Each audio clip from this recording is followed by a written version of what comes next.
हे सुख फक्त गावाकडेच असतं असं अजिबात नाही बरं का. आपण कुठे राहत असू तिथं सुद्धा अशा जेवणाचा आस्वाद आपण नक्कीच घेऊ शकतो.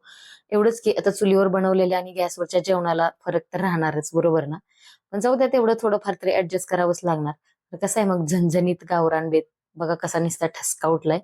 तर मी या लाल मिरच्या मी गावाकडून येताना खास ठेचा बनवण्यासाठी आणल्या होत्या, कारण या मिरचीचा ठेचा प्रचंड छान लागतो. तर मिरच्या छान तेल टाकून डाग पडेपर्यंत भाजून घेतल्या, त्याच्यामध्ये भरपूर लसूण घातलाय आणि मिरच्या थंड होण्यासाठी बाजूला ठेवून दिल्यात. तोपर्यंत मस्त अशा मी मकाच्या भाकरी बनवून घेतल्या, कारण आमच्याकडे आज मकाच्या भाकरी होत्या. हे सुद्धा पीठ मी गावाकडूनच आणलं होतं. छान मकाच्या भाकरी तयार झाल्यात, मिरची सुद्धा थंड झाली. म्हटलं आता लगेचच आपण याचा ठेचा बनवूयात. तर हा ठेचा एकतर खलबत्यामध्ये बनवा किंवा तव्यामध्ये आहे असा तुम्ही पेला किंवा तांब्याने जर खरडला ना तरी सुद्धा अप्रतिम चव लागते. आता याच्यामध्ये फक्त चवीपुरतं मीठ आणि थोडंसं जिरं घालायचं चवीसाठी. बाकी याच्यामध्ये काहीही अजिबात घालायचं नाही. आहे असा मस्त असा साधा सोपा आणि एकदम झणझणीत ठेचा तयार होतो.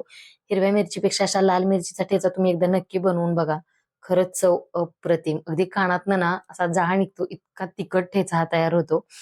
मस्त असा ठेचा मी बारीक करून घेतलाय आणि आता हा मकाच्या भाकरी सोबत आम्ही खाणार, किंवा तुम्ही सुद्धा नक्की खा. तुम्ही ज्वारीच्या भाकरी सोबत किंवा गरम गरम चपाती सोबत सुद्धा खूप छान लागतो. इव्हन तुम्ही याच्यासोबत दह्यासोबत खाल्ला तरी सुद्धा चालेल. तर असा झणझणीत मस्त असा गावरान बेत तुम्ही सुद्धा नक्कीच बनवा. आणि अशाच गावरान झणझणीत पारंपरिक किंवा नवनवीन रेसिपीसाठी आपल्या मधुशाज रेसिपीला नक्की सबस्क्राईब करा. भेटूया लवकरच अजून एका अशा छानशा गावरान बेत सोबत.